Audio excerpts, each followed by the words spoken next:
your Eclipse travel plans were infected in any way by coming here. If I may tell this story, Susan had asked me if people would be forced to choose between this event and viewing the eclipse. So I checked the National Oceanic and Atmospheric Administration's website for eclipse timing and was able to give her irrefutable evidence that there would be no conflict. So thank you very much. My name is Tony Corsentino. I am a librarian here at the Winchester Public Library. I'm the head of bibliographic services. We have renamed a number of our managerial positions here at the library. It used to be called the head of tech services, and that does not mean tech support.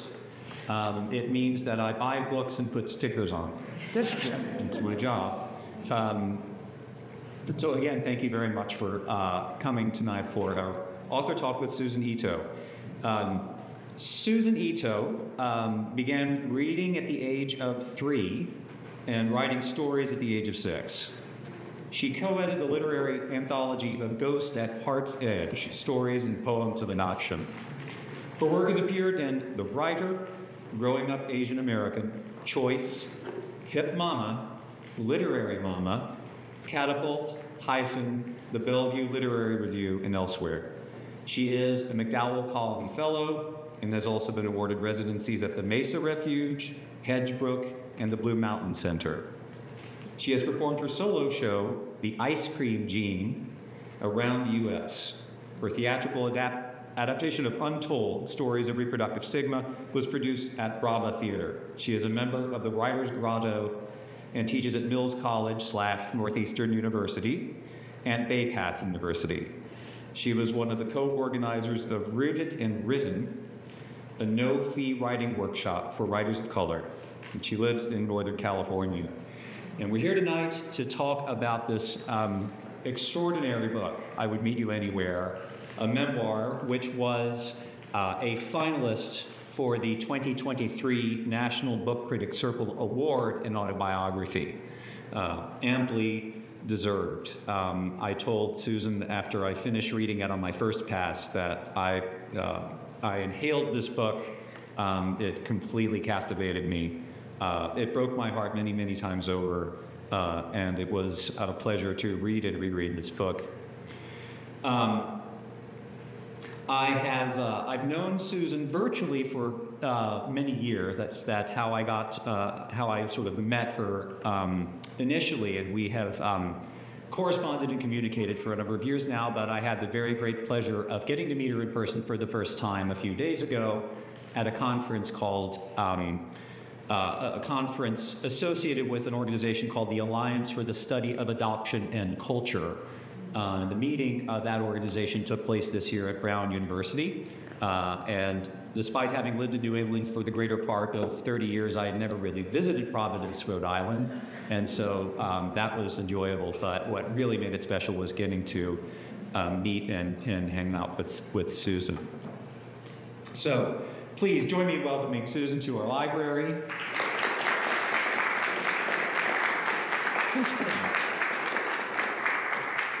And I thought, would you like to read from the first chapter? Sure. Thank you. Sure. I'd love to start by first thanking Winchester Public Library. This is, I think, one of the most beautiful libraries I've ever been in. It's certainly one of the most beautiful libraries in the United States that I've ever been in, and I'm stunned. I think it's gorgeous. You're so lucky to work here. I also want to just thank Tony for being my conversation partner. I have been long admirer of Tony. He's so thoughtful and smart and compassionate. He has his own blog that he writes about adoption. He's an adoptee activist. What is the name of your blog again? It's called This Is Not a Legal Record. This is not a legal record. That's right. And it just, when it pops into my inbox, I'm just so excited to see what you're going to be writing about and thinking about. And it's been just a pleasure getting to know you. And it's like amazing having imaginary friends, and then you get to meet them in 3D. It's very exciting. So this is a real honor and a pleasure for me. And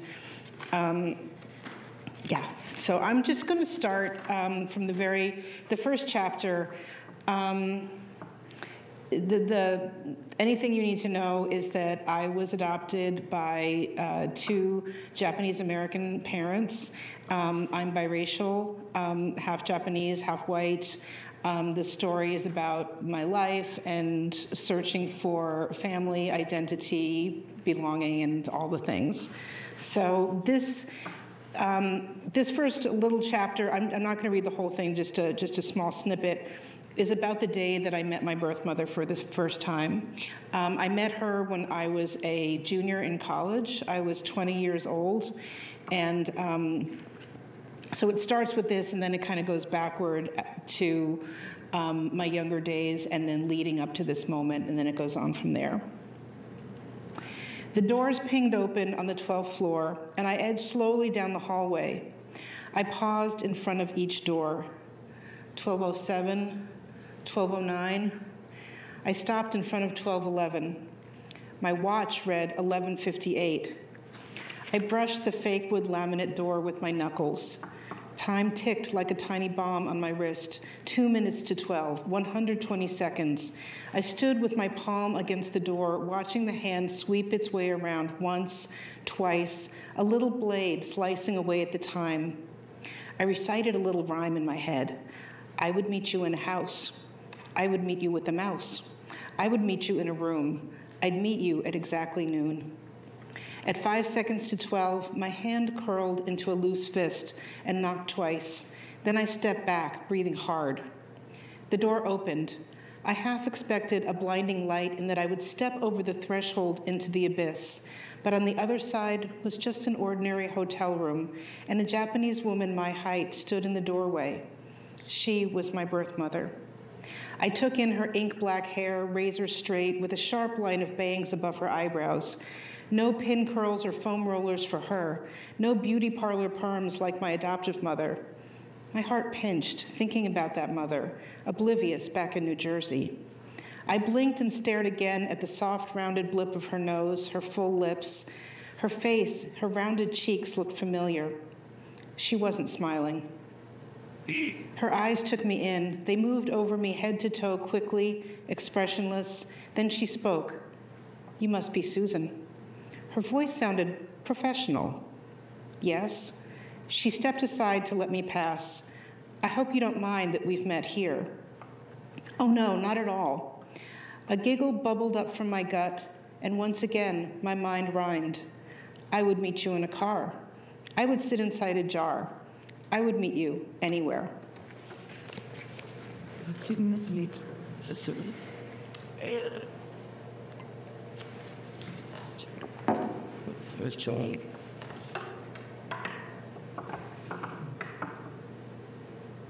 The act of writing this story and, remembering those words that she uttered and putting them on paper, it's an extraordinary act of introspection and kind of self-excavation to do this. And so I'm going to bring out, we've talked about this a little bit, so this will not blindside you, but it reminds me of something that I've heard the filmmaker and writer Werner Herzog say about writing memoir. So bear with me for a moment and we'll get to the point of this. Herzog published a memoir within the last couple of years called Every Man for Himself and God Against All. In it, he expresses some skepticism about the act of writing memoir, or at least the act of self-excavation or self-examination that goes into writing a memoir.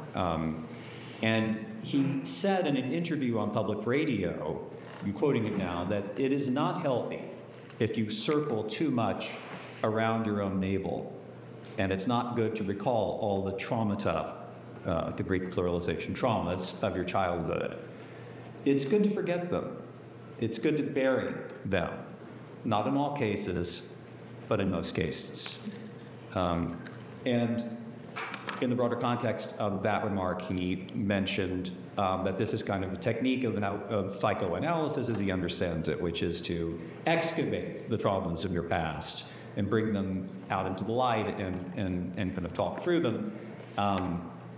Herzog regards psychoanalysis as one of the 20th century's worst cultural legacies, actually.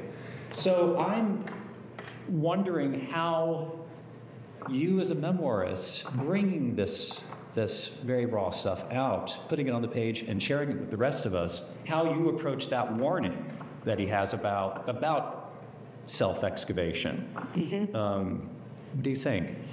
Yeah, I just thought of something as you were saying that. When you said self-excavation, it reminded me, the director and my incredible mentor and teacher for my solo show was W. Kamau Bell, who some of you might know. And he wrote a blurb for the book that said, which kind of cracked me up, and also grossed me out. He said, Susan Ito is like a surgeon operating on herself. She's delicate, precise, and at times cutting with her words, but it's all in service of her own healing and to encourage us all to be brave enough to do the same in our own stories. So I thought of that when you said self-excavation. I was like, oh, that's what Kamau said about, operating on myself, just like, using that scalpel to dig out the story and dig out the truth. So that resonated in a particular way. But my first response to that kind of criticism of navel gazing. And whenever I hear the word navel, my eyes kind of perk up. And I think, well, that's fine for you to say if you know who your navel was attached to. And when you don't know, if you look, and I'm gazing literally at my own navel that I used to and being like, where did this come from?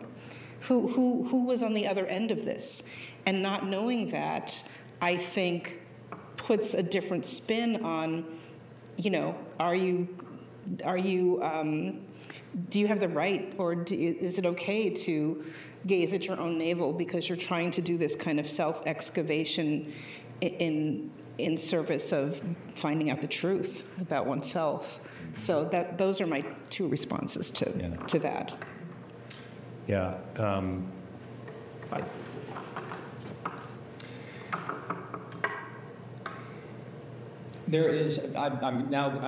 not going to try to do too much shop talk, but I'm thinking about something that I heard at the conference that we were just at. Mm-hmm. I was attending a particular session in which adoptees who are literary theorists were talking about the kind of, as I understood it, because I felt it myself, the compulsion to dig into the archive. Yes. And to go back to the archive over and over and over again to fill out as just maybe in a never-ending and unsatisfiable and unfulfillable process of going back to the archive to try to piece more together and more together and more together. And I have found myself, for example, wanting to know facts about my own adoption that will never be available to me, but feeling compelled to search for them, like who were the social workers who made the decision that I was going to call those particular people mom and dad? Yeah. Could I ever have that information? But just feeling this unquenchable thirst to keep going back to the archives. So archive fever was the phrase that those scholars were using in the session. Archive fever. And that was in reference to the paperwork. And for many of us, our paperwork, our birth certificates, our hospital records, our foster care records, adoption records are all sealed or inaccessible to us. And there's things about our own lives and births and selves that we just aren't able to see. We aren't allowed to see. And so this is, I think, this idea of archive fever really rings true. And like looking at a piece of paper that anybody would see, it's like as dry as a DMV document. It seems very boring to many people, or to many people who just have those, don't even think about it. It's like, yeah, right, that's my birth certificate. But when you don't have it, every word is fraught, or every blank spot, or things that are redacted, they're such fraught with such meaning and such loss. Yeah, I mean, in the case, for example, in the case of my blog, this is not a legal record. That's just that was the rubber stamp that got stamped on my original birth certificate certificate several times to remind the viewer that this is not real. I mean, it's historically real, but legally it's meaningless. And just reflecting on that phrase, I began to turn it over like, I don't know, like a pebble in the polisher in my head until to me it became a piece of poetry, and I wanted to claim the phrase. Yeah. I mean, I am tempted at this point to ask you to tell, maybe that would be a bit of a spoiler, but there is an extraordinary story that Susan tells in the book about how she managed to get her hands on those records in the archive fever. It's an amazing moment in the book. We don't have to go into it, but I'll just maybe leave that as a teaser for those of you who, oh, that's right. I'm curious how many of you who are here tonight have read Susan's book. So. Oh, you lot. people! Okay. Wow, I love you. Thank you. Wow. Anyway. So it's not a spoiler for many of you. Yeah. Yeah. Okay. Archive fever, but yeah, the story of what Susan did to get her records, to claim her truth and her history, is really extraordinary. But maybe we can talk about libraries, and maybe this could be a moment when you could read for us the passage in which you talk about making a fairly early in your life, relative to a lot of adopted people, discovering that there is something like an adoptee narrative. Okay. Yes. I love reading this passage when I'm in a library because I love libraries so much, and I'm so indebted and grateful to libraries. And so it really warms my heart to be able to read this in a library. Am I going to read any? Should I read this part leading up to it? No. Okay. I'm gonna read a little bit earlier. So my mother was a secretary in the elementary school where I attended, and so she knew all the things about everybody. And she told me a couple things. So one thing she said, she told me while we were having a snack after school, Don Leeden is adopted too, you know, she said casually. She pulled a bobby pin from her permed black curls and separated the tines with her teeth. I was in about 8th grade at this point. My heart surged. It startled me to hear his name, especially paired with that word, adopted, that always made me feel conspicuous and strange. He came from the same place as you. The same place? I couldn't fathom what she was talking about. New Rochelle? She had told me I had been born in New Rochelle, the same town that Dick Van Dyke lived in on television. Spence Chapin. I repeated the words after her. The adoption agency, where we got you. Don Leeden came from there too. My head spun. The place I came from? Where they got me? I didn't know the difference between an orphanage and an adoption agency. I had seen pictures of rooms with high windows filled with white metal cribs, rows of babies whose cries floated up to the ceilings. I had been in one of those places with baby Don. Had we been there at the same time? Had his crib been next to mine? Did we recognize each other's voices from long ago? Of course, we were not there at the same time, but I didn't know that then. There were no rooms full of cribs. Spence Chapin was only a momentary stopping place, a place of exchange and commerce. It was the place where my adoptive parents drove to get me, wrapped in a pink blanket damp with spit up. It was the place where papers were signed, their signatures wet. Do you know anything about her? My voice was dry and painful in my throat. Who? This was awkward. I didn't want to say the word. I shrugged. Oh, you mean your mother? It was bizarre to hear my mother referring to someone else as your mother. In her thick Brooklyn accent, it sounded like mother. I sat silently, managing the smallest nod. I think we heard she was in college, an art student, something like that. That's how come you're so artistic, you know. My mother had enrolled me in extracurricular art classes from the time I'd been in preschool. We had driven to larger towns in Bergen County so I could form creatures from paper mache or learn to paint with black sumi ink. She'd been nurturing my nature, and I hadn't even realized it. Do you know her name? It felt terrifying to even ask the question. Nah, they don't tell the adoptive parents that stuff. All we know is that she was Nihonjin, the father was Hakujin. That's why you're Hambun Hambun, half and half. Sometimes people remarked, Susan doesn't look Nihonjin, and my mother's response was always, she's Hambun Hambun. Eyebrows were raised, and it usually stopped the conversation. I rode my low-slung bike with the banana seat and V-shaped handlebars to the town library and surreptitiously looked up the subject adoption in the card catalog. I had left below the low-shelved juvenile section of the library to explore the vastness of the adult section. I learned how to use the card catalog to research my school projects on insects, cicadas, which both fascinated and terrified me, wolverines, and Antarctica. I loved the glossy blonde wood of the card catalog drawers, the orderliness of the Dewey Decimal System, and how the coded numbers translated into specific areas and shelves of the library. It had taken me years to understand that not everyone was adopted and that babies did not magically appear in cribs. My friends' mothers had swollen with pregnancy, and I had learned at age 10, shockingly, about the details of reproduction from the Breeding Your Kizhan chapter of our dog book. My heart stuttered in my chest as my fingers walked through the cards. A. AD. Adoption. The Search for Anna Fisher by Florence Fisher.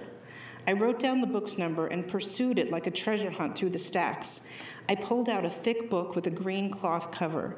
On the first page, the epigraph shook me. Oh, why does the wind blow upon me so wild? Is it because I'm nobody's child? My stomach roiled. Nobody's child? I wasn't nobody's child. I was my parents' child. But the understanding that I had been born elsewhere to other people and given away was beginning to flicker in my mind. I turned more pages. Florence Fisher's words took my breath away. Each chapter heading featured a brief quote by anonymous adoptees. I had never heard this word before. I'm sure you can understand my wanting to see someone in this world who is actually flesh and blood related to me, an adoptee. I raise Irish setters, and it's a little disturbing to know that I can trace their pedigree farther than I can trace my own, an adoptee. I feel lost and floating. I slammed the book shut. I felt nauseated from excitement, dread, and curiosity. I checked the book out and slipped it between the pages of Tiger Beat magazine like contraband. I wonder if people talking to you, adopted people in particular, who had at some point decided to search for the identity of their birth parents, if you have heard from people what I'm inclined to say to you, which is, wow, that happened for you really early in your life. Yeah. Yeah, do you want to say something? Sure. I mean, a lot of people have remarked about that, like, what was that about? I think part of it had to do with the fact that I didn't, quote unquote, match my parents. And so that it was obvious from the get-go that there was something unmatchy about us, and that that it was obvious, and sometimes it was something that I noticed myself. Sometimes it was something that other people would say to us. People would make assumptions that I was with one of my parents and that the other parent was, something else. And anyway, it felt more obvious. And people would say, oh, you're half Japanese. What's your other half? And we're all like, I don't know. Your guess is as good as mine. And I remember some of my classmates here might remember in 5th grade, I think 4th grade, we did Up With People, which was this, global musical feel-good thingy. And everybody was someone from a different country. And I was Miss Brazil, or Little Miss Brazil. And I have a picture of myself with this, like, Carmen Miranda fruit on my head. And because I think they were like, sure, that'll work, because people are like, I don't know, are you Italian? Are you Hawaiian? Are you Mexican? Are you whatever? Who knows? And I think because people were asked a lot, or they asked my parents in front of me, that I got very curious very early and very kind of disquieted by these questions. And then this conversation about this place where they got me. And I was like, what place? What does that mean? What kind of place?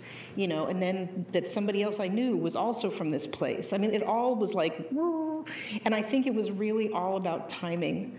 You know, that this conversation and then things that happened in school and things that people asked, it was percolating inside me. And then the absolute, I don't even know what, you know, that I found this book that had been published that year. And it was a book for adults. And it was a book that, you know, I just found by happenstance. Thank you, Dewey Decimal. And Florence Fisher was such a badass and just such an activist, and just wrote about all these questions that she had and her search for her archives and her birth records and her birth family. And I was like, you know, I'm 13 years old and I'm reading this just going, what? And I mean, if I hadn't read that book at that time, I could have gone another 20 years before thinking about anything, you know. But and she, at the end of the book, she's got a call to action. The call to action is, I have founded an organization called the Adoptee Liberty Movement Association, ALMA, and please join us. Here's our PO box, and come be part of us, come part of our meetings. And so I wrote to them right away. You know, and I think that all of those things coming together at that time, it was just, I don't know, the universe was doing something. My goodness, and if I recall correctly, what you wrote to them was, help me. It wasn't like a message in the bottle, right? You know what I mean? Okay, yeah, right. And blink once if you're all right, Susan. Yes, exactly.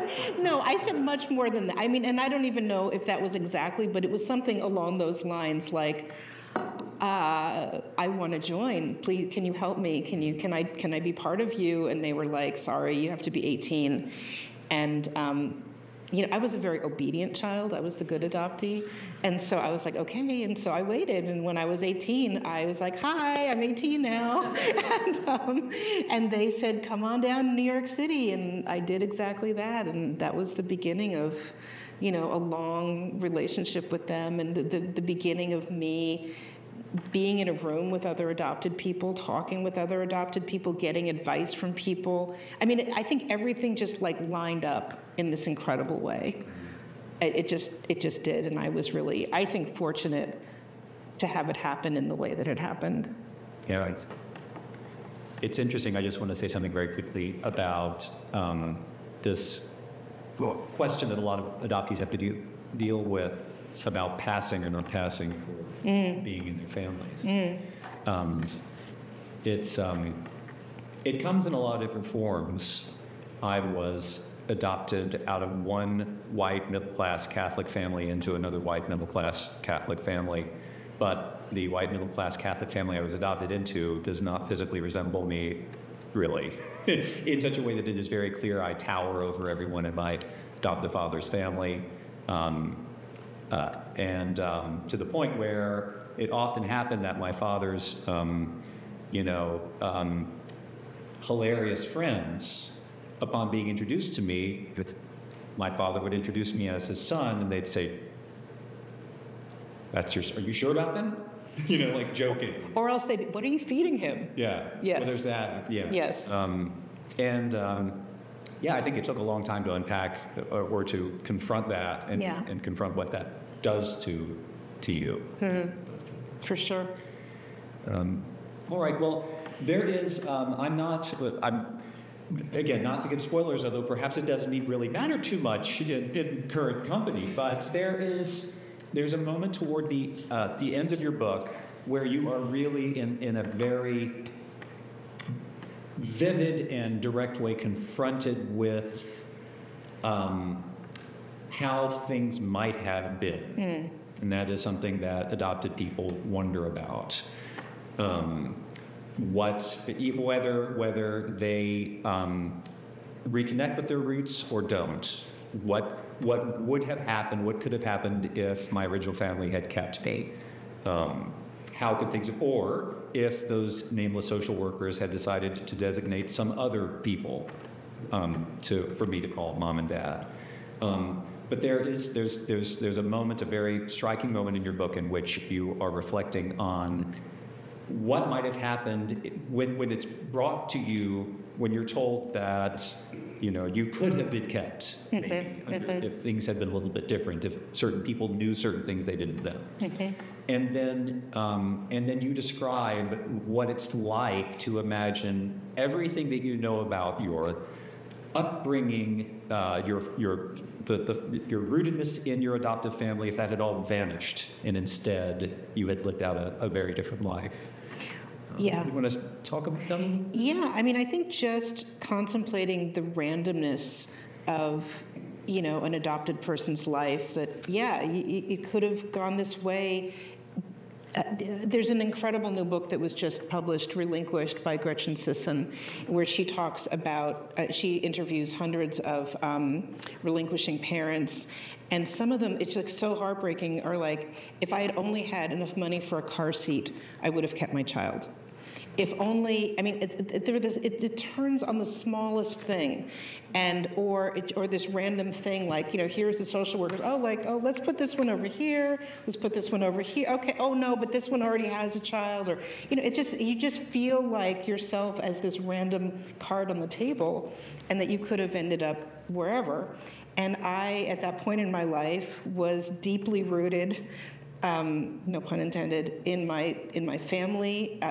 Just the fact that we have this shared culture and heritage, very deeply rooted in my town and my place where I grew up, and I just like it could have just vanished. And it's like, and I could have maybe grown up in a small farming town thousands of miles away, and it was just mind-blowing, that it's like the head exploding emoji. And I think just thinking about that is really, it is mind-blowing. Shannon Gibney, who's another adopted person and writer, transracial adoptee, has just written what she calls a speculative memoir. And I love that so much, because a memoir is allegedly based on the truth, but she's speculating kind of in a speculative, science fiction-y kind of way about here's a whole storyline of, it's the girl who was,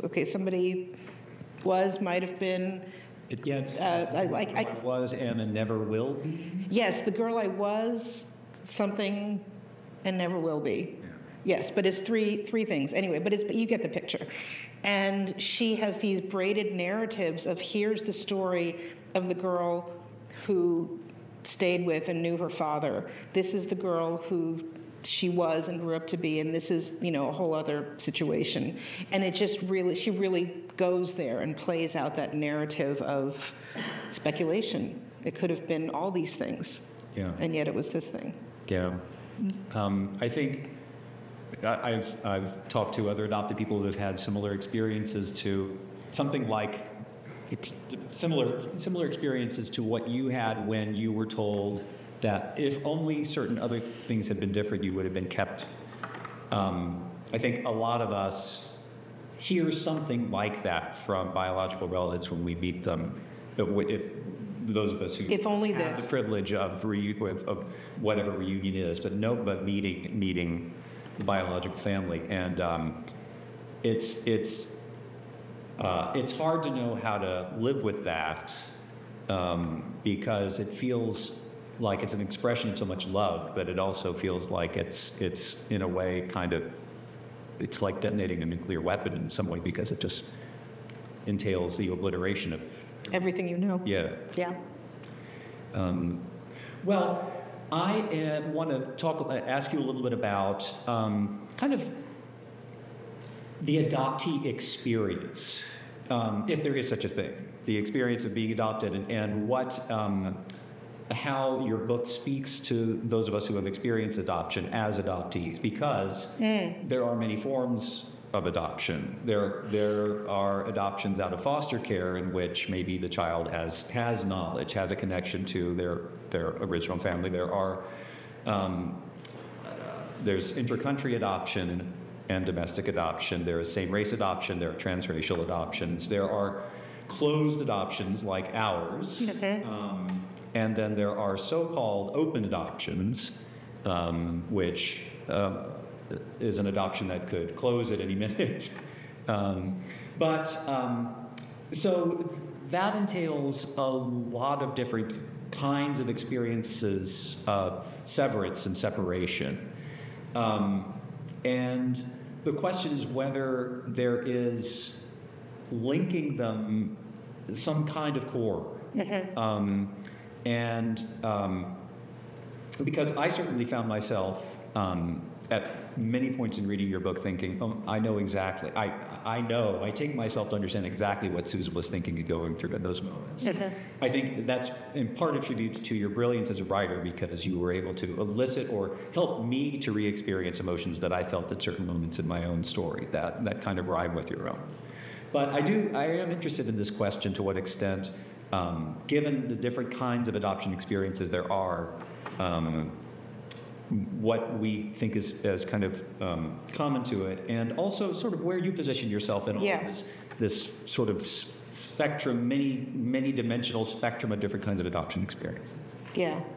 Well, I love the question, and it's also, I have a really sort of, I have my own answer that I use, but often when you go to an adoption gathering, people will say, how do you identify? Or give me your nutshell of what you are, who you are. And people say, oh, I'm transnationally adopted, or I'm this, or I'm that.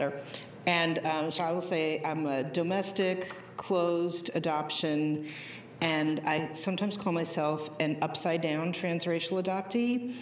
So a transracial adoption is one where the child and the parents are of different races. And so I was biracial, my parents were monoracial, and so we were different from each other. But at the same time, I have been asked to speak on same-race adoption panels. And then this panel was same race or same race appearing panels. So it's like it kind of teases it out even more. And I was like, are you sure I belong in this panel? Because I actually call myself an upside-down transracial adoptee. And why I say upside down is that the majority of transracial adoptees are children of color adopted by white parents, or at least one white parent. And I was not that. And a lot of the experience of these other transracial adoptees is that often they are raised in racial and cultural isolation, where they don't see or have contact with people from their original culture or racial background.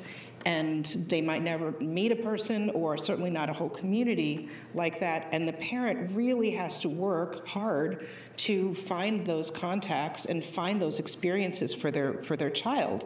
But I have especially adoptees, older adult adoptees, which I consider myself one. There was not this consciousness. There was this, raise your child as if they're your own, and don't talk about race. We're going to be colorblind, and we're just don't talk about it. Just be normal, and which caused a lot of issues. So because they did not have these same racial and cultural mirrors. But for me, my parents did not have to work extra hard to expose me to white culture that they were not part of. Do you know what I mean? It was like, oh, Susan might not know because she's part white. We better expose her to some white people. Well, just turn on the television, open up a magazine, go into your town. There it is. It's like people of a certain age will recognize the old Palmolive commercial, Madge, you're soaking in it. And so that's what it was. That they didn't have to tell me what that was like to be part of the dominant culture. But if you adopt a child from another country, they might never meet a person from that country who speaks that language, who looks like them. So that's why I call myself upside-down transracial adoptee, so I count myself as that. And also, we are same-ish race at the same time. So when I talk about that, I say it's a little complicated, but yes, it was a closed adoption, it was a domestic adoption, and it was kind of complicated in the other ways. But I have to go through this whole spiel when I can't. I'm like, let me explain myself, or just read the book. Thank you.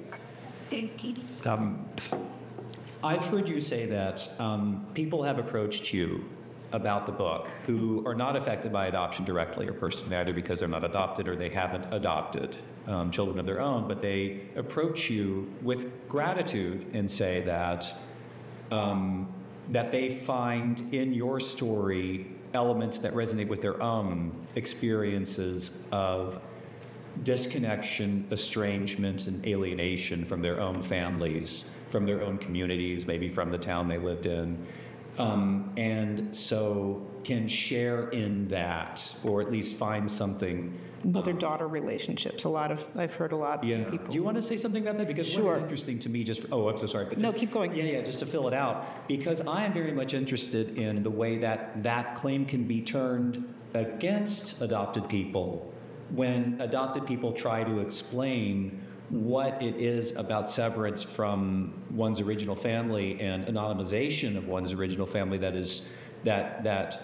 is so bewildering, right? Genetic bewilderment. Mm-hmm. That people will, in trying to explain it, people will come back and say, well, I didn't feel any connection to my family either. What's so special about your situation? Mm-hmm. So it could be turned in kind of a polemical way that way. Mm-hmm. So yes, if you could talk about this, and with an eye to talking about kind of the limits of that identification that people might make, who haven't experienced this kind of severance that adoption entails. Mm-hmm.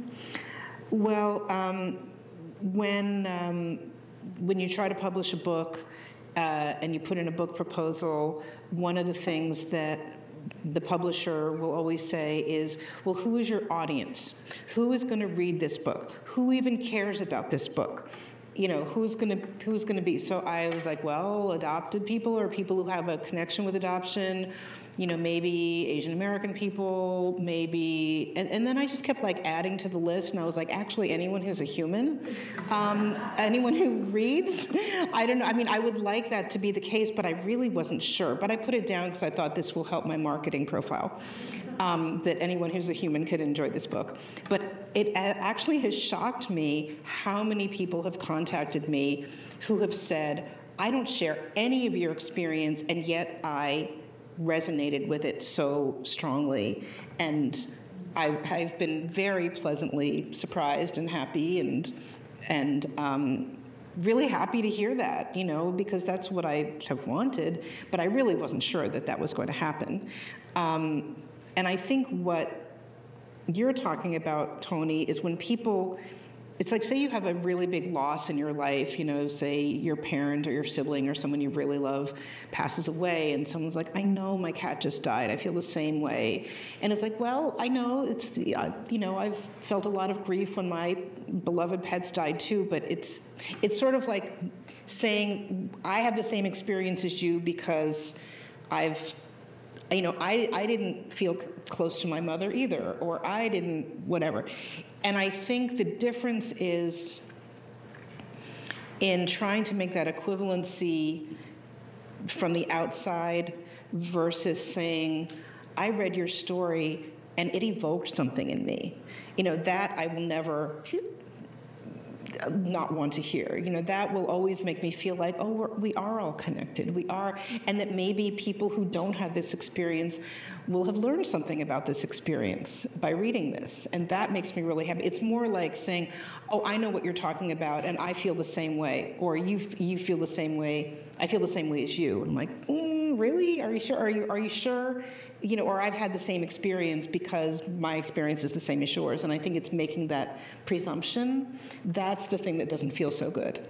But the thing that feels really good is, you know, even though, you know, I'm not Japanese American, I'm not adopted, I'm not whatever these things, and yet it touched me, and I felt it, and I felt something that I recognized in it. Yeah. And that's like, yeah, that's what I was going for. I mean, that's not what I was consciously going for, but I was hoping for, beyond hope. You're right. It's a fine line, as you were telling me earlier, between, on the one hand, saying, oh, I know what you're feeling, and you have evoked something in me. The difference in part, I think, is that the more dismissive attitude is a way of not seeing you Yeah. Not seeing what you have experienced, but Right. instead just looking for echoes thereof. I have a couple of other things I wanted to talk about before Okay. we open it up to the audience. But I certainly would love to hear you read a little bit more from your book, if Okay. you don't mind. And I was thinking about the passage in the chapter, "I would meet you at the Holiday Inn," or maybe a little section of that, if you were interested. What page are you looking Well, I was looking at kind of a passage that sort of culminated in, "I was promised that this would not happen." Okay, so start here? Yeah. Okay. Yeah, if you wouldn't mind. Okay. You know, this was all supposed to be confidential. Her voice stung. I fluttered my hands, not sure how to respond to this woman, my first mother, a mother I had only briefly known and didn't remember at all. I know, but I want to tell you, the adoption agency really didn't tell me anything. Spence Chapin. She flinched at the name. I handed her my adoption papers. My parents, they got these from the county court. From this day forward, the child, Mika Noguchi, shall be known as Susan Kiyo Ito. One by one, I passed her the blackened microfiche hospital records, charred-looking, her name ghostly in white type. She repeated, "This was all supposed to be secret." I went to a support group for adoptees. They helped me. A muscle in her cheek flinched. I marveled at the color of her lipstick, a sophisticated coral. She sifted through the documents slowly with perfect manicured hands. Her fingernails matched her lips. My own fingers twisted against each other, grasping, and I resisted the urge to gnaw at my nails. She murmured at the doctor's name on the hospital record. I remember him. He was kind. She seemed to soften. Then she snapped to. Do your parents know you've done this? My gut felt punched. Well, they do know I've been looking, but I didn't tell them we were meeting today. I scrambled through the envelope to find a photo of them, waist deep in the Atlantic Ocean on Miami Beach, their wet, smiling faces. She gazed at it for a long time before handing it back. They look very nice. They are. When you were born, I wondered if they would be able to find you a Japanese family. I was hoping so. They're Nisei, second generation. She nodded. Like me. I was heartened by those first small connective words. Like me. She turned her face to the window at the colorless sky dripping bits of snow. Were they in camp? Camp. I didn't know what she meant at first. I had gone to sleepaway camp from the time I was 9. Camp Topawingo on an island in upstate New York, and then Camp Deer Run in the White Mountains of New Hampshire. Then I understood. Oh, you mean internment camp?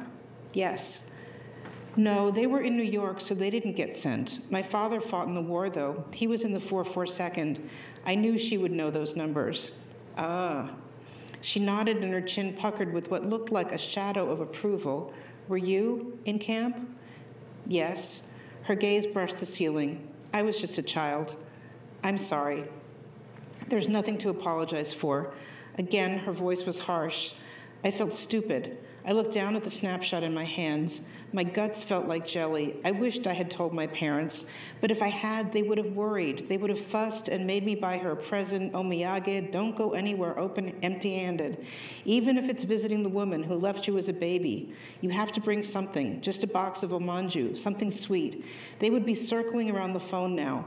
I couldn't stand thinking about them, worrying about me. She handed the papers back to me. I admit, I can understand your wanting to do this, but I feel angry about it. I'm sorry. I was promised that this would not happen. I was not expecting it. She folded her hands in my lap. I never would have gone looking for you. Never. No. And then I just have to, if you don't mind, I have to add in the next short paragraph in which you say, I nodded. I sat, because this is one of the many beauties of your prose. I nodded, I sat quietly and absorbed the words. Inside my body was a wild howling. And yeah. And I mean, that was one of those moments where I kind of lost my composure while I was reading your book. I was promised this would never happen. What does that mean to you? What did that? I think it was the agency. I think it was the agency who was like, sign the papers, You're done. And don't worry about it. It's all going to be sealed away, and that's it. I mean, I don't know exactly what they did tell her, but I think it was something along those lines, and I think they kind of sent her off with a sense of, you can close that chapter, it's behind you, you don't have to think about it anymore. And she said that she didn't. Well, I think that that's a good jumping off point for me for my last question to you. And then I can't wait to hear from the audience. But the reason why I think it's a good jumping off point is because it wasn't supposed to happen, and it did happen, and it happened because of you. Because what I love about this book is that it both recounts, and it is another step in the enactment of you making your story yourself. Because the journey that an adopted person goes on is their journey alone. You know, from the early days when you found Florence Fisher's book in the library, to the steps that you undertook to find Yumi, your birth mother, to every step of the way you are making things happen, and you are braiding together this story, and it culminates, at least for now, the most recent step in the story is the writing of the narrative. And it's wholly your story. You drove the events. You beat your own path to Yumi's door. So that, again, reminds me that when adopted people go on this search, the construction of these stories falls to us, and the very hard work of interpreting what it means and understanding what family comes to mean for us as we go through it is our work that we do. Because when I, for example, claim my birth mother and her family as part of my family, nobody is dictating that for me, but I'm choosing to do that. And we're going against the grain, because the way adoption is designed legally in this country is to foreclose a path to that restitution, to that recovery, reunion, if you want to call it. I mean, we, as I think of it, we have the right, but also the burden. We are both entitled to, and we are condemned to decide that when we go on this journey, who counts as family for us. Nobody can dictate to us who our real family is. You know, I find that when people criticize people who are activists about adoption, they'll often say, your real family is, and then something follows. Your real family are the people who raised you, who put in all of that hard work. And I want to say that, well, nobody can dictate for us how we're going to use those words. We have that privilege, but we also have that burden. You want to talk a little bit about the work of deciding, I mean, do you agree with me that ultimately it really is us alone? Oh, yeah. Despite how much love we get from the relatives the long-lost relatives that we found, who say, welcome to the family, in the end, it's still a very solitary yeah. Well, you said it so well. I mean, yes, I completely agree with that. And so this book took 30 years to write. It started out as my master's thesis in creative writing in 1994, and it was a fictional piece of work called Filling in the Blanks. And I think that was like the beginning of it, like everything is a blank, and there's so much that I don't know, and so I have to fill it in with fiction, kind of like a speculative memoir, really. If I had known the words, that's what I was doing back then, was this speculative memoir of trying to fill in the blanks. And then as time went on, eventually it evolved into this for a lot of reasons. And and I do think this was the path, and it was a hard path. It's been a hard path, and you know, for those of you who got to the very end, I mean, it was like a struggle until turning in the very final page and the final manuscript, and I almost didn't do it. I was just so terrified, but I feel glad that I did. Well, we're all very glad that you did. It was at great cost, but I feel like I came out of it, I'm a different person. I feel different. I feel changed by having done it. Because I think if I hadn't done it, I would have continued to live the rest of my life in fear and feeling like I didn't deserve to tell my story and like I wasn't allowed to tell my story and that I buckled to the fear. And in the end, I was just like, it was like jumping off a cliff. And, you know, there we are. Yes. Let's see if I'm a splatter on the pavement below. I don't know, but or if I'm flying. I don't want to be too selfish here, but I just want to say this the one last thing here, which is tell me a little bit about what it's just real. Okay, let me put it this way. When I started my own paltry efforts at writing about adoption, and then people that had known me since I was a kid or a teenager, like friends. I'm thinking of one friend in particular who started reading my work. It felt in a way like I was coming out to people who, and revealing a deep part of me that they did not appreciate or understand. And I will say that nothing has felt as rich and wonderful and loving and good as when a friend that I've known since I was a teenager says to me, "I'm so glad you're writing about this.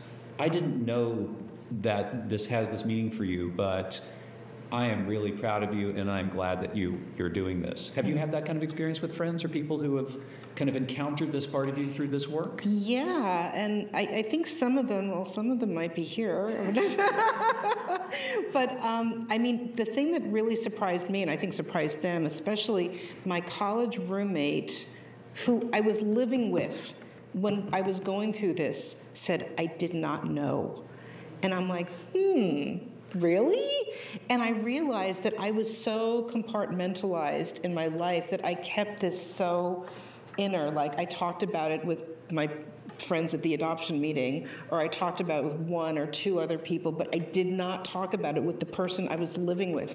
My boyfriend for 5 years was like, I had no idea. He said, "I just remember you walking around with this manila envelope that you never let go of." And that manila envelope was like all my papers that I had like, you know, put together by my archives, you know. And he's like, "All I remember was you had this envelope all the time, and you never put it down." I'm like, okay. But he like did not know or remember. And I think it was not something that I shared a lot. And so it does feel very, it feels pretty naked in a lot of ways. So I'm just kind of like, you know, oh my God, I do have my clothes on, right? Yeah, but in kind of a good way. And there's still, like Nicole Chung, who's also an adoptee memoirist, talks about no matter how much you put out that's so deeply personal, there's a core of your story and your experience that is always going to be yours that people are still not going to know. And I take comfort in that, you know, so. Well, thank you so much. I think now we've got have some time, and I would love for people to ask Susan questions. Oh, first, thank you. I love this conversation. This was one of my favorite conversations. It was just really wonderful, and I appreciate all the care and thought you put into it. Thank you. So, all you people who read the book, I can't believe it. That's amazing. So I have a question for you, and I've loved the book, and also a close domestic adoptee, but how did you push back against those moments when you were down on whether it's your story to stop versus other people in the night? Like, what made you push through that? That's a really good question. So you can tell, you know, the book starts, you know, when I'm little, and it ends like 2 years ago or a year and a half ago. And my husband, if he were here, would say, you'd be like, go, go, go. Because I think, I would share bits of it with people, and they were like, oh my gosh, this story is so important, it needs to be a book. Because I would publish a small part or share a small part with somebody, and I would get all revved up and keep writing some more, and then something would happen in the relationship, and I would just back off, sometimes for years. Just like, I can't face this, I can't do this, I can't risk this, I can't even think about it because it's so like discombobulating. It's so, it's destabilizing, and I can't do it. And so I would have to turn away from it. The good thing is that all the time that I wasn't writing this book, I was writing 2 novels, and so now they're like, now I get to do that. So that's a good thing, taking so long. But I think it was like things would happen in life that would really impact the book, and vice versa. So like life impacted the writing, writing impacted life and relationships, and I just went back and forth, and sometimes I felt like this burning need to write, and sometimes I just felt like I just want to hide under a rock and have nothing to do with this at all, and it was just back and forth until I finally got here. Thank you.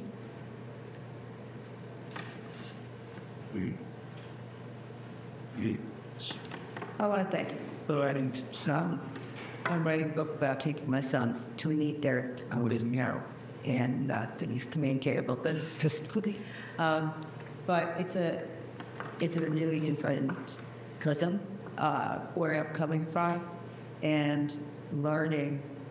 It's so important to learn. I have sons, so they don't speak, and I speak to them like you. But one in particular has so much pain, and trying to learn about adoption from the adoptee's point of view, trying to tell my own story and not theirs, trying to figure out who has the right to what story, trying to do all its parts is hard. I don't argue about this, but I loved your book, and I loved your voice in that book. I just found it so important. I'm really glad you chose, because it's meant for a lot. So. Thank you. Thank you so much for sharing that. Yeah, I mean, it is complicated because clearly this is not just my story, and that was another thing that gave me pause over and over and over again. But all of our lives are entangled with someone else's life, and that is what it is. It's very messy. And I really applaud you looking to other adult adoptees for, just trying to understand things. And I think that one of the things that I just read, it was about not telling my parents when I went to meet my birth mother. Like, I told them that I was searching, but when it was like, oh, I'm going and this is happening like this week, I didn't tell them because a lot of my experience was about protecting them. And we're in a position often as adopted people of being in this protective role of like, we don't want anyone to be hurt. We have to hold it all together. We have to like do this protection. And often, my parents knew a lot. Somebody asked me a couple days ago, you face a lot of rejection with your birth mother, and how did your adoptive parents respond to that? And I'm like, oh, they didn't know. They didn't know because I didn't want them to worry for me. I didn't want them to know how much pain I was going through around it, partially because I didn't want them to know how much it mattered to me. So I was protecting them from that, and partially because I didn't want their worry about me to overshadow it was just like so entangled, so I was just gonna let them keep them out of this. Like, they know the basics, that there's a relationship, and did you see her? Yes, we had a nice visit, whatever, we went out to dinner, so I'll tell them the superficial part, but I wasn't like, she has just raked my heart over the coals. I would not say that to them. And so I think there's a lot of protection that adoptees take on for all the parties, for self-protective reasons. Sure. Yeah? Yeah. Yeah, I think self-protection in the end of the name. Yeah. Yeah. It's a hard thing to look at. Yeah. Yeah. Joyce? Well, when you earlier said that this wasn't simplistic, I know that you know this, but I'm wondering how many people realize what Spence Chapin was like in that era. It was a separate entrance. The birth mothers never came face to face with any adopted parent who adopted has. The building was cut down middle, and secrecy and the way people were protected from each other was huge. So it's very hard for the adoptee to feel not taken in and seen. But really, when you think of the way it was handled, and that's really the way the professionals handled it in that agency at that point in time, and in many private agencies. Yeah, thank you. I want to acknowledge Joyce McGuire-Pavo, who is one of the pioneers of adoption writing, research, activism. Joyce is one of the first adoptees I met when I started doing national conferences back in the 90s.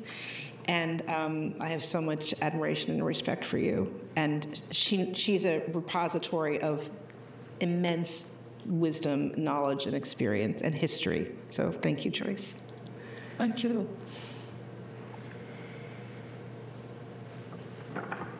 So, I haven't read your book yet, but there's so much that it's resonating and makes everyone read it. One thing that I'm thinking about is that passage you read about, this wasn't supposed to happen. In terms of my kids, I'm an adoptive sister. Like 2 kids were adopted from China. But what fewer people know is that my mom, who's a white woman from New York, gave up a child for adoption when she was 21. Also around the New York City area, except things like Catholic Home Bureau and Catholic Television Natalie. But she placed her child for adoption in the late 80s, right at the kind of end of that era. But it was still post-adoption, and so in the I was trying to help with some of the birth certificate legislation when it was a big thing a few years ago. And one of the things that we would say in advocacy is that birth mothers were never promised secrecy. And it's interesting just to hear you saying that about your birth mother saying that she was promised it. My mom would say she was not promised it. She said, we didn't have any choice call. This is just the way it was. I would have preferred to have time. I think, thank you so much for sharing, and thank you for being such an amazing ally, and on all the levels, so thank you. I mean, I think when you go back, you'll find that a large number, especially currently, of relinquishing parents don't want anonymity, but they don't want secrecy, they want contact, they want information, they want all these things. And so it's not a thing to promise. That would almost be like a threat, right? And I think for her situation was so unique that it was something that she really did want, and maybe she asked for and somebody said something. But I don't think that she signed a paper saying, I understand that I am promised secrecy. I think it was probably a thing that somebody said to reassure her, just kind of off the cuff.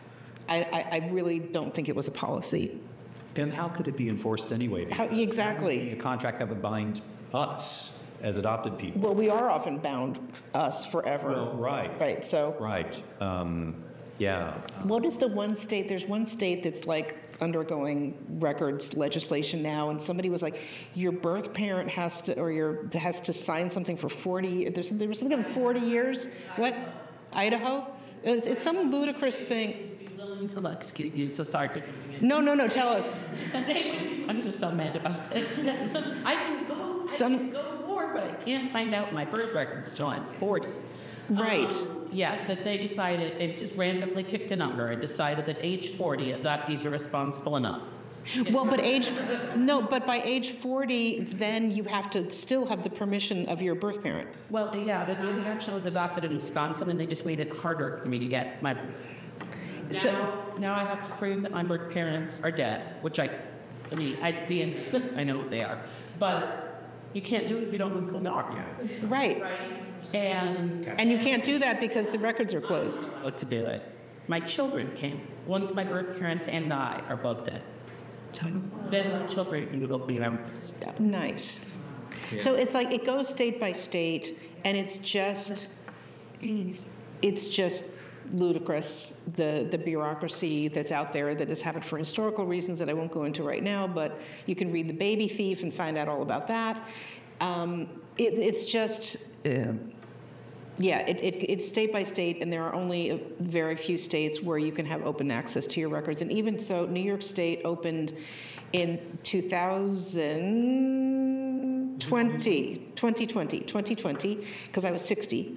And so I got my original birth certificate, but the agency who was named, which I just said it about 10 times, still says, well, that's the state, and you can't have your agency records because that doesn't apply to us.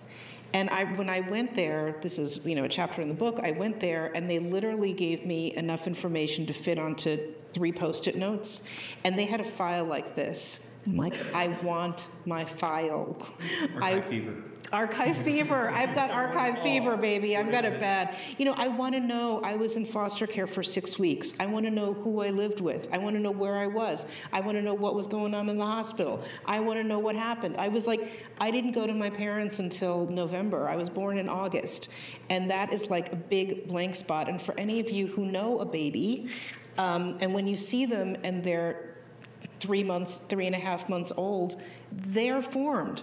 They have relationships. They know who you are, and to know that it's such a blank spot. Speaking of filling in the blanks, and I'm like, I want my file. I want to know what happened, and I don't.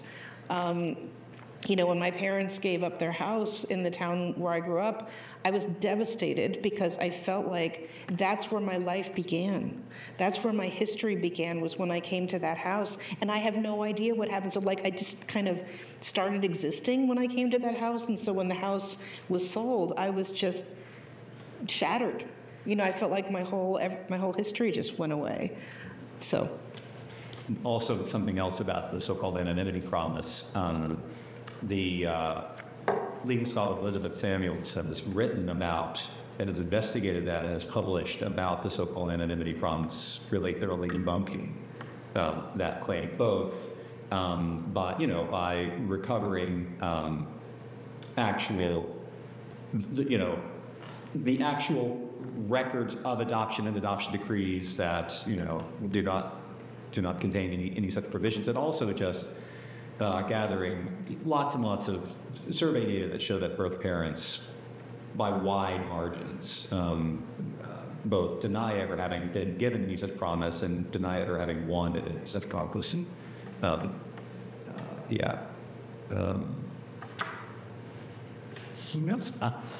It's funny that the accused for writing this book. I read it badly, and then I got it on Kindle, and I read it and nailed it. And then I'm tomorrow the book I need to a real book. I need to hold this book, and now I have underlined, turn out pages. I have an anonymous donor story. That's my story. So I now want to say I don't exactly don't use that down, but just to say you listed. There's so many similarities and connections. It was really profound stuff. Thank you.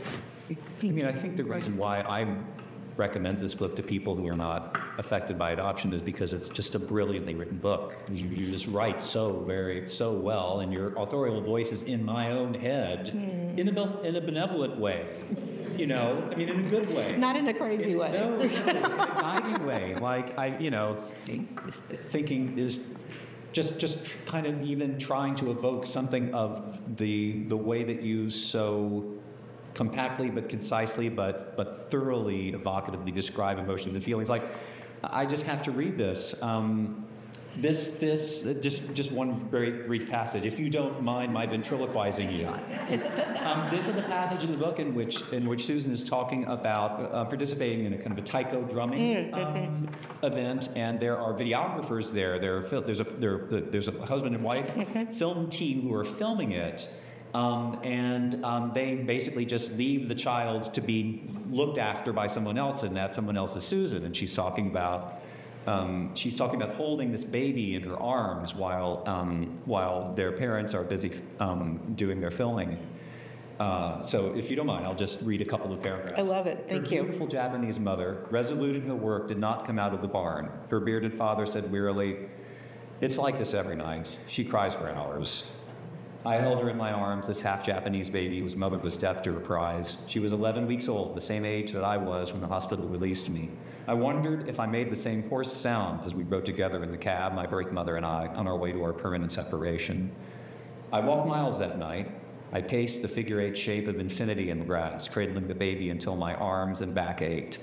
I was in a trance, the drums pounding against the night sky, the barn silhouetted in the darkness, its one amber window shining like a jar full of honey, the tiny bats swooping around the roof, sending out their silent calls. I was carrying a biracial baby, a baby girl soothed by thundering drums, a girl who found comfort in the arms of a stranger. When the filming was finished, I took the sleeping child to her parents, and they took her back without questions or concern. My arms ached when I let her go. "Goodbye, sweet baby," I said, and reached to grab my bachi for the last song. I asked her father what her name was. "Mika," he said. "It's a Japanese name." I cried as I drove home through the dark, empty hills. For all the wrenching separations, releasing this small Handon girl whom I'd loved for 3 hours, the searing memory of loss, the beautiful, unflinching Japanese mother, all of it breaking and falling around me like the bodies of burning stars. And I'm feeling verklempt. I'm feeling something. It's such beautiful writing. I mean, that passage, I just kind of fell asleep thinking about that passage and those words. It's really extraordinary, your gift.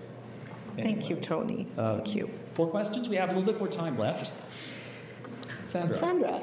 Oh, this is extraordinary dialogue, so thank you. So goes with you.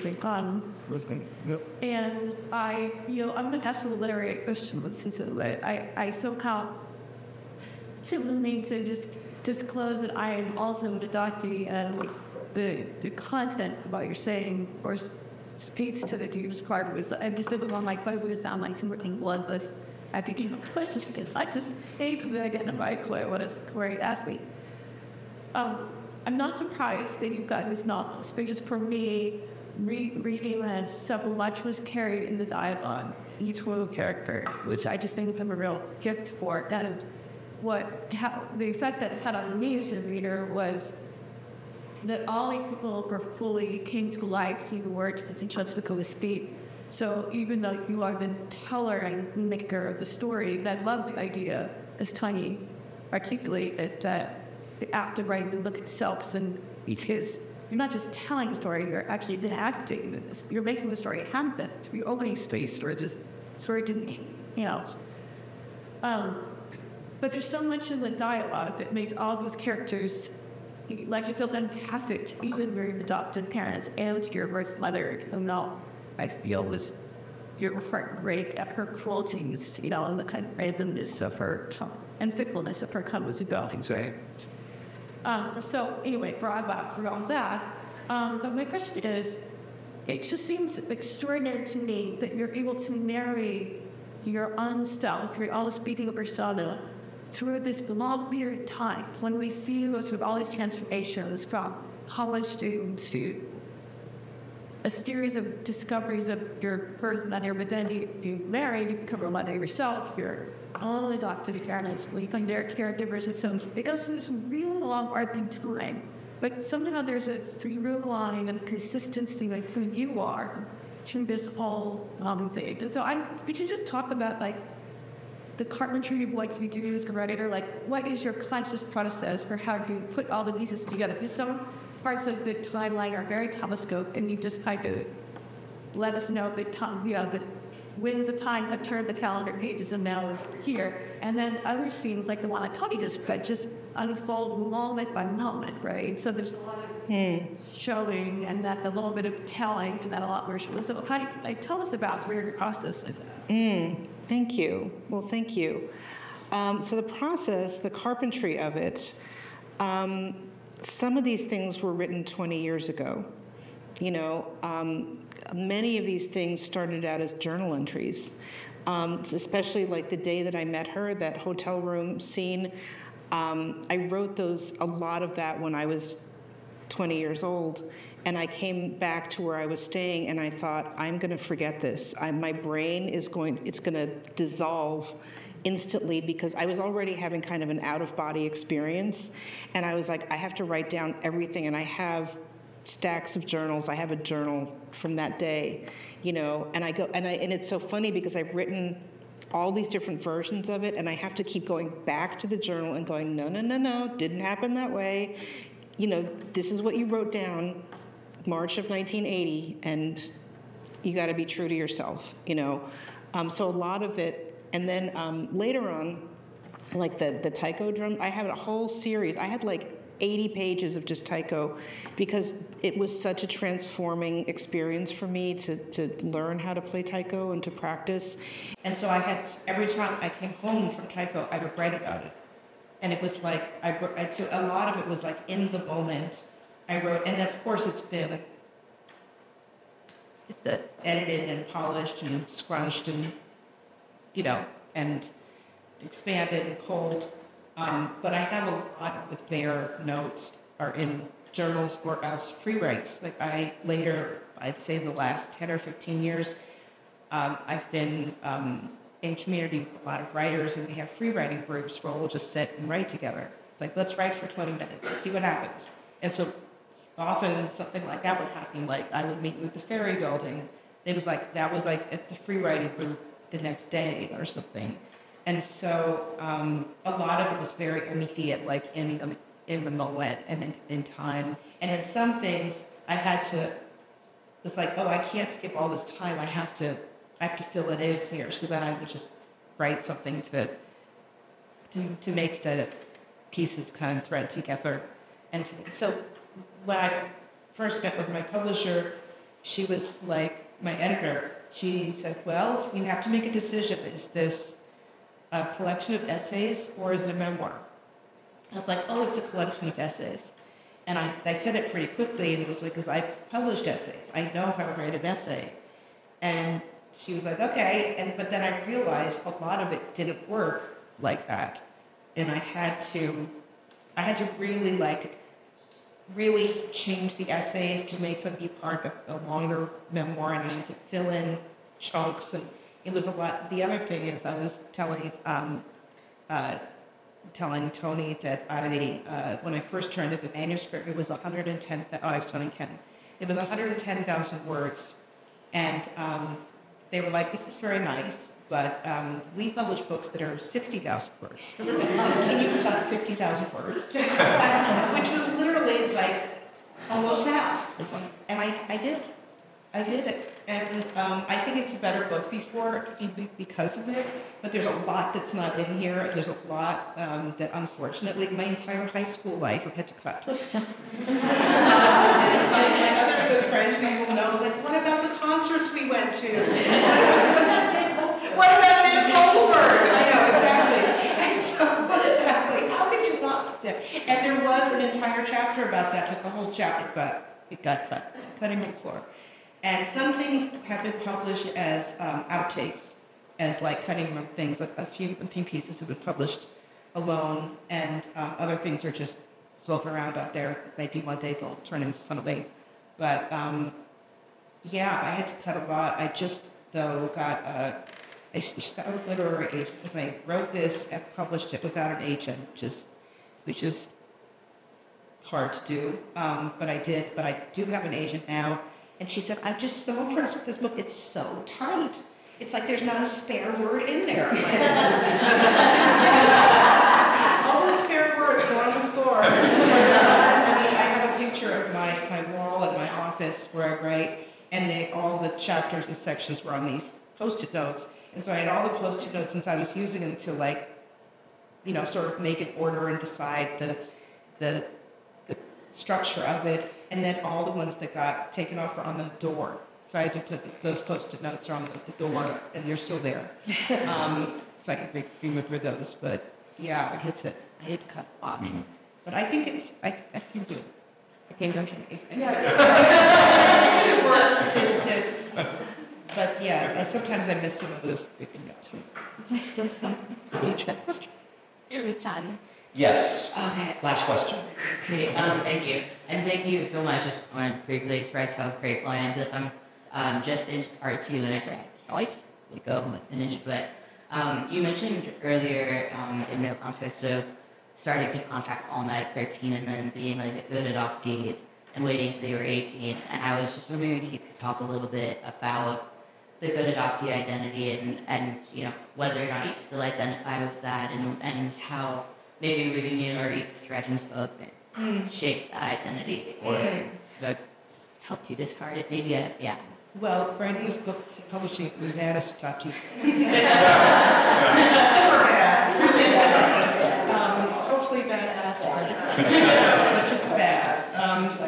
I just went and met with some older cousins of mine, adoptive cousins, and because my parents were older when they got me, my cousins were much, much older than me, and so I was like, what do you remember? Do you remember like when I came into the family and what that was like? And you were an angel, you were the son of God, you never cry.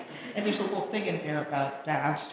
And so often adoptees will be categorized as the good adoptee, like totally does not want to risk ever being sent back or whatever, or completely got conditioned out of having any needs met, so it's kind of useless. I mean, that's why I think about those 12 years. So like, I don't think